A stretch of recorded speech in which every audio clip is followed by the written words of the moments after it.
الحمد للہ رب العالمین والصلاة والسلام علی اشرف الانبیاء والمرسلین نبینا محمد وعلی آلہ وصحبہ اجمعین وبعد اعوذ باللہ من الشیطان الرجیم لقد کان لکم فی رسول اللہ اسوۃ حسنہ۔ نبی کریم صلی اللہ علیہ وسلم مختلف انداز سے اصلاح کا پیغام ارشاد فرمایا کرتے تھے۔ اس کا ایک طریقہ یہ بھی ہے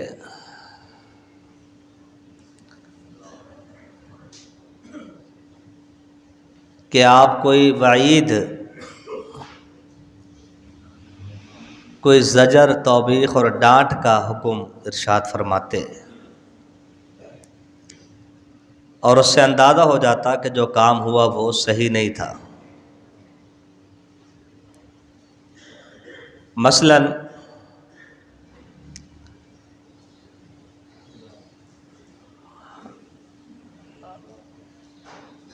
سیدنا معاذ بن جبل نے ایک مرتبہ عشاء کی نماز پڑھائی،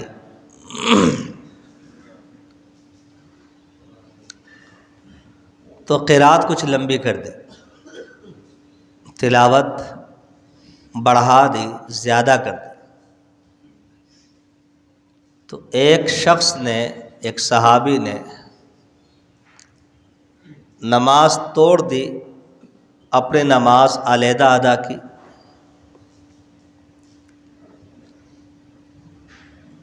اور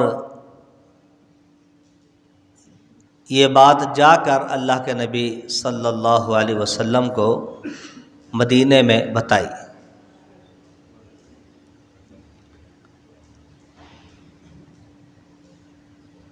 تو صحابہ کہتے ہیں کہ اس دن اللہ کے نبی صلی اللہ علیہ وسلم کو بہت غضب کی حالت میں دیکھا گیا۔ اتنا غصہ شاید آپ کو کبھی نہیں آیا، اور آپ نے حالت غضب میں فرمایا آفتان انتا، آفتان انتا، معاذ کیا فتنہ پھیلا رہے لوگوں میں؟ کیا تم فتنے کا سبب بن گئے ہو لوگوں میں؟ فرمایا جب کسی کو نماز پڑھایا کرو تو ہلکی پڑھایا کرو۔ ضعیف لوگ ہوتے ہیں، کمزور لوگ ہوتے ہیں، بوڑھے لوگ ہوتے ہیں، بچے ہوتے ہیں، عورتیں ہوتی ہیں، مریض ہوتے ہیں، اور اس میں کچھ ضرورت مند تھکے ماندے مزدور بھی ہوتے ہیں۔ تو سب کا خیال رکھنے کا حکم ہے۔ تو پتہ چلا کہ غیر ضروری طور پہ نماز کو طول دینا یہ بھی اصلاح طلب پہلو ہے، اس کی بھی اصلاح ہونی چاہیے۔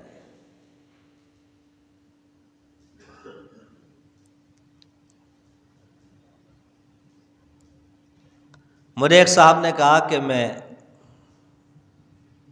سلام پھیر کے بیٹھا، میرے پیچھے ایک صاحب نماز پڑھ رہے تھے۔ میں نے کہا چلو ان کو پوری کر لینے دو۔ میں اذکار کرتا رہا، اب وہ اکیلے پڑھ رہے۔ میں نے کچھ دیر کے بعد دیکھا تو تاحال نماز جاری تھی۔ میں پھر بیٹھا رہا، پھر کچھ دیر کے بعد دیکھا تو وہ نماز پڑھ رہے تھے۔ تو کم سے کم 25 منٹ کے بعد انہوں نے سلام پھیرا۔ تو میں نے ان سے پوچھا کہ آپ نے خیریت، اتنی لمبی نماز پڑھی آپ نے؟ انہوں نے کہا نماز تو ہوتی اسی طرح ہے، ہمارے مولوی تو غلط پڑھاتے ہیں،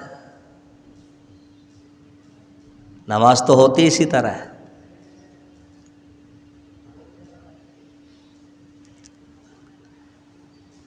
مولوی بیچارہ بڑا مظلوم ہوتا ہے، بلکہ تقی عثمانی صاحب نے لکھا ہے کہ میرے والد محترم مفتی شفیع صاحب فرمایا کرتے تھے مولوی ملعون فرقہ ہے، مولوی ملعون فرقہ ہے۔ لوگ اس پہ لعنت ہی برساتے رہتے ہیں۔ اگر یہ مسجد میں رہے تو کہتے ہیں جی کام دھندہ نہیں ہے، کچھ چار پیسے کمایا کر باہر جا کے۔ اگر یہ باہر چلا جائے تو باہر والے کہتے ہیں بھائی تیرے بس کا نہیں، تو جا کے نمازیں پڑھا۔ چندے کی اپیل کر دے، کہتے ہیں ہم کما کما کے تھک گئے، یہ مانگ مانگ کے نہیں تھکتا۔ اپیل نہ کرے، کہتے ہیں اس کے پاس آتا کہاں سے، کبھی مانگتے ہوئے دیکھے ہی نہیں۔ ملعون فرقہ ہے۔ ڈاکٹر کو کبھی نہیں کہتے کہ یہ علاج غلط کر رہے ہیں آپ۔ انجینئر کو، الیکٹریشین کو کبھی نہیں کہتے علاج غلط کر رہے ہیں آپ۔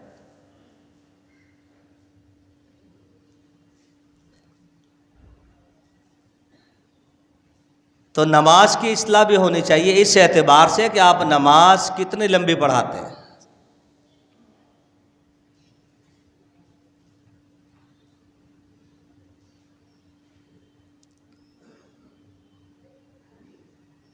تو آپ صلی اللہ علیہ وسلم نے 2 دفعہ فرمایا افتان انتا، افتان انتا۔ معاذ اتنی لمبی نماز پڑھا دی کہ ایک شخص نماز توڑ کے چلا گیا۔ تم فتنہ پھیلا رہے ہو لوگوں میں، فتنے کا سبب بنے ہوئے ہو۔ تو یہ بھی اصلاح طلب پہلو ہے کہ نماز کتنی لمبی پڑھائی جا رہی ہے۔ تو آپ اس طرح بھی اصلاح کا پیغام دیتے تھے۔ صحیح مسلم میں ہے کہ آپ نے سفر میں روزہ رکھا، صحابہ کرام ساتھ میں، عصر کے بعد رمضان کا فرض روزہ رمضان کا ہی ہوتا ہے، عصر کے بعد گرمی کی شدت کو دیکھتے ہوئے آپ صلی اللہ علیہ وسلم نے روزہ افطار کر دیا۔ کچھ لوگوں نے کہا کہ جی تھوڑا سا ٹائم رہ گیا ہے، طاقت ہے، برداشت کریں گے ثواب زیادہ ملے گا۔ نیت بھی اچھی ہے، ارادہ اچھا ہے، مخلص بھی ہے، مگر آپ صلی اللہ علیہ وسلم کو جب پتہ چلا، آپ نے فرمایا اولئک العصاہ، اولئک العصاہ، یہی نافرمان ہیں، یہی میرے نافرمان ہیں۔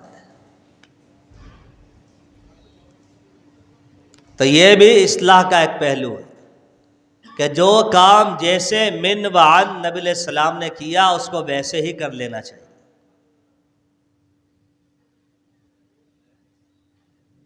آپ نے افطار کر دیا تو افطار کر دو،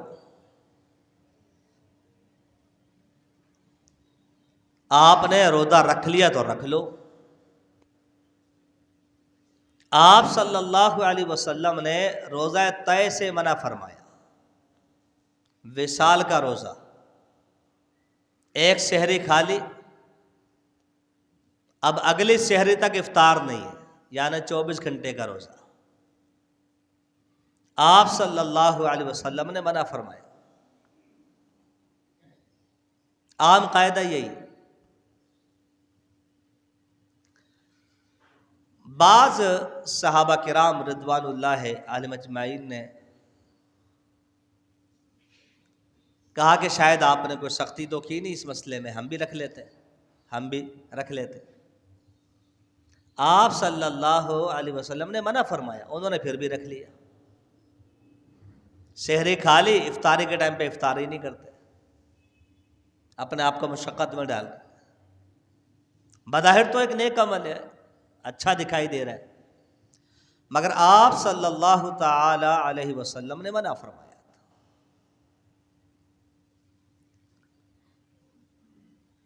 جب آپ نے ان کا یہ عمل دیکھا کہ بعض صحابہ روزہ رکھ رہے ہیں، بعض نہیں آ رہے اس طرح، تو آپ صلی اللہ علیہ وسلم نے افطاری کرنا بالکل ہی چھوڑ دیا۔ بس روزہ ہی روزہ ہے، دن میں بھی روزہ، رات میں بھی روزہ، دن میں بھی روزہ، رات میں بھی روزہ، افطاری کرنا ہی چھوڑ دی۔ ادھر سے رمضان کا مہینہ ختم ہو گیا، شوال کا چاند نظر آ گیا۔ آپ صلی اللہ علیہ وسلم نے فرمایا اگر شوال کا چاند نظر نہ آ جاتا، کیونکہ عید کے دن روزہ نہیں ہے، تو میں اور روزے رکھتا، لستو کا ہیئتکم، میں تمہاری طرح نہیں ہوں، اطعم بوسقا، میں سو بھی رہا ہوتا ہوں تو مجھے کھلایا جاتا ہے، مجھے پلایا جاتا ہے۔ پیغمبر کا معجزہ ہے۔ تو اس طریقے سے بھی آپ نے اصلاح فرمائی کہ امت کو جس طرح عمل سکھایا گیا، امت کو عمل اس طرح کرنا چاہیے۔ وہ خود ساختہ دلیلیں نکال کر اور بات کو اپنے حساب سے سمجھ کر عمل میں آگے بڑھنے کی کوشش نہ کرے۔ تو یہ بھی اصلاح کا ایک پہلو ہے۔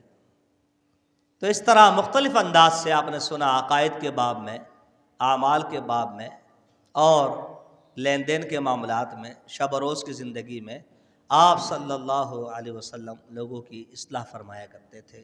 اللہ مجھے اور آپ کو بھی توفیق دے۔ وما علینا الا البلاغ۔